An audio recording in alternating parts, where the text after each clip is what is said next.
अस्सलाम वालेकुम and hi everyone. இன்னைக்கு நம்ம சிக்கன் பிரியாணி தான் பார்க்க போறோம். வாங்க எப்படி செய்யலாம்னு பார்க்கலாம். சிக்கன் ஒரு 1/2 கிலோ எடுத்துர்க்கேன். வாஷ் பண்ணி எடுத்து வச்சிருக்கேன். இஞ்சி பூண்டு பேஸ்ட் வந்து நம்ம 1/2 டீஸ்பூன் போட்டுக்கிட்டோம். தயிர் 100 கிராம் போட்டுக்கிட்டோம். அதோட கொஞ்சம் உப்பு போட்டுக்கிட்டு அப்புறம் பெப்பர் போட்டுக்கணும். பெப்பர் 1 டீஸ்பூன் போல போட்டுக்கலாம். இதை நம்ம வந்து ஃபுல்லா மேரினேட் பண்ணி வச்சிடணும். ஒரு 15 மினிட்ஸ் போல மேரினேட் பண்ணி வச்சிருங்க. ஒரு 15 நிமிஷம் கழிச்சு நம்ம வந்து அதை எடுத்து இப்போ செய்ய போகிறோம். ஊறிடுச்சு. இப்போ நம்ம வந்து தேவையான அளவு தண்ணி ஊற்றிக்கிட்டு ஒரு 2 கப்பு போல் தண்ணி ஊற்றிக்கிட்டு அதை அப்படியே நம்ம வேக வச்சிடலாம். ஒரு விசில் வந்தோடனே மீடியம் ஃப்ளேமில் 5 நிமிஷம் வச்சு அதுக்கப்புறம் ஆஃப் பண்ணிவிடுங்க அடுப்பை. இப்போ பிரியாணிக்கு தேவையான இன்க்ரீடியன்ட் என்னென்னு பார்க்கலாம். 3 ஆனியன், பெரிய ஆனியன் எடுத்து ஸ்லைஸாக கட் பண்ணி வச்சுருக்கேன். 3 தக்காளி, 1 கேரட்டு, ஒரு கையளவு புதினா மல்லி, அதுக்கப்புறம் 4 பச்சை மிளகா. அடுப்பை சிம்மில் வச்சுக்கோங்க. விசில் வந்துருச்சு. இப்போ ஸ்பைசஸ் என்னென்ன போடலான்னு பார்க்கலாம். 2 துண்டு பட்டை, ஒரு ஸ்டார் அன்னாசி, லவங்கம், அப்புறம் வந்து ஒரு 12 போல் முந்திரி, 1 டீஸ்பூன் ஜீரகம், 1 டீஸ்பூன் மிளகு, 1 டீஸ்பூன் கசகசா, 1/2 டீஸ்பூன் சோம்பு, 7 ஏலக்காய் போல் எடுத்துக்கோங்க. இப்போ எல்லாத்தையும் நம்ம ரோஸ்ட் பண்ணிடலாம், ட்ரை ரோஸ்ட் பண்ணிடலாம். இது நல்லா ரோஸ்ட் ஆனதுக்கப்புறம் ஆற விட்டுட்டு அதுக்கப்புறம் மிக்சி ஜாரில் போட்டு நம்ம பவுட்ரு ஃபார்மில் ரெடி பண்ணி எடுத்து வச்சுக்கணும். இப்போ நம்ம பிரியாணி தாளித்து விட்டுடலாம். ஒரு 50 ml சன்ஃப்ளவர் ஆயில் ஊற்றிக்கோங்க. ஒரு சின்ன துண்டு பட்டை, 2 ஏலக்காய், 1 கிராம்பு, அதுக்கப்புறம் பிரியாணிக்காக நம்ம அரிஞ்சு வச்சுருந்த வெங்காயம் இருக்குல்ல, அதையும் போட்டுக்கோங்க. அது நல்லா வதங்கணும். நல்லா கிளறி விட்ருங்க. அப்புறம் வந்து மூடி வச்சு வதக்கினா சீக்கிரம் வதங்கிடும். இப்போ நம்ம வந்து மூடி வச்சு குக் பண்ணி எடுத்துக்கலாம். நம்ம ஸ்பைசஸ் ஆட் பண்ணி வச்சுருந்தோம்ல, அதை ஆற விட்டுட்டு அதுக்கப்புறமா தான் மிக்சியில் அடிக்கணும். இப்போ வந்து கொஞ்சம் கொஞ்சமாக நம்ம ஓப்பன் பண்ணி கிளறி விட்டுருணும். நல்லா வதங்கணும் வெங்காயம். அதோட நம்ம பச்சை மிளகாவும் சேர்த்து போட்டிருக்கோம். 4 பச்சை மிளகா இருந்துச்சுல, அதையும் போட்டுக்கிட்டோம் சேர்த்து. அப்புறம் மல்லி புதினாவும் அதில் ஆட் பண்ணிக்கிறோம். எல்லாத்தையும் நல்லா கிளறி விட்ருங்க. நம்ம வதக்கும் போதே மல்லி புதினாவும் இதோட ஆட் பண்ணி நம்ம செய்யும் போது ஃப்ளேவர் இன்னும் உங்களுக்கு நல்லா இருக்குங்க.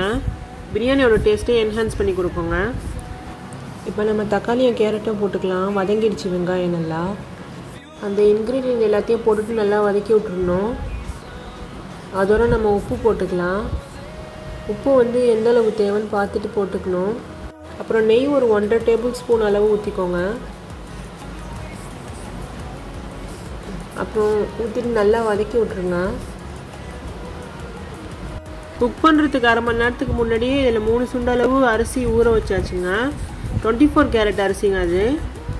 இப்போ நம்ம பிரியாணி மசாலா அடித்து இந்த பவுட்ரு ஃபார்மில் ரெடி பண்ணி எடுத்துகிட்டு வந்திருக்கோம். இதோட நம்ம 150 கிராம் தயிர் சேர்த்துக்கலாம்.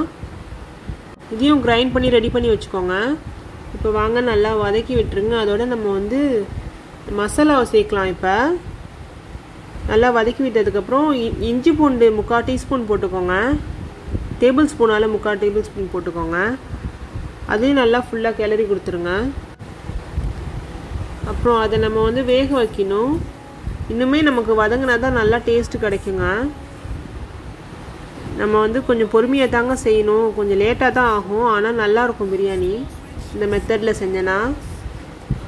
இது மாதிரி மூடி வச்சு குக் பண்ணும்போது சீக்கிரமாக வதங்கிடும். பாருங்கள், நல்லா வதங்கி வந்துடுச்சு பாருங்கள் மசிஞ்சி.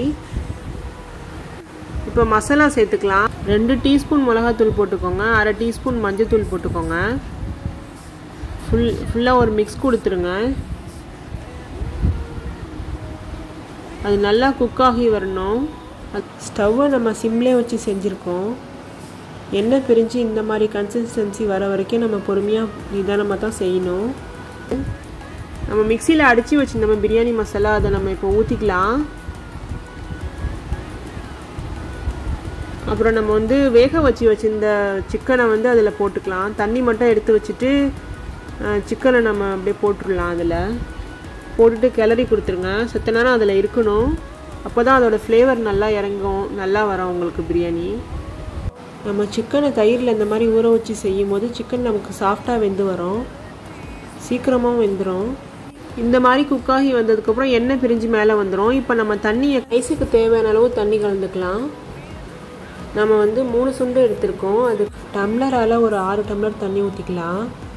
3 சுண்டுக்கு 6 டம்ளர் கரெக்டாக இருக்கும். அரிசியை நம்ம அரை மணி நேரம் ஊற வச்சு செய்கிறோம். தண்ணியோட அளவு கரெக்டாக ஊற்றணும், அப்போ தான் உங்களுக்கு பிரியாணி குலையாமல் வரும். இப்போ நம்ம ரைஸுக்கு தேவையான அளவு உப்பு போட்டுக்கலாம்.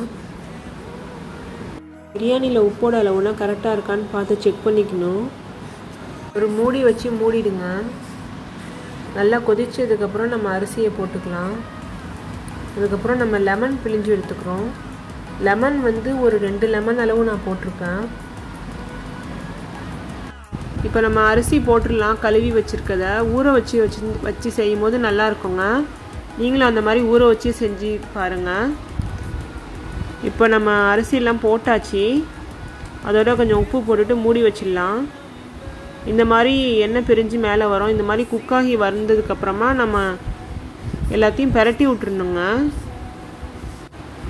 இதை வந்து ஃபுல்லாகவுமே நம்ம பெரட்டி விட்டு அதுக்கப்புறமா ஃபாயில் போட்டு நம்ம மூடி வச்சிடலாம். இது தண்ணியெல்லாம் அப்படியே வற்றி இந்த மாதிரி வந்ததுக்கப்புறம் தான் நம்ம ஃபாயில் போட்டு மூடி வைக்கணும். எல்லாத்தையும் பெரட்டி விட்டுட்டு இந்த மாதிரி பண்ணுங்க.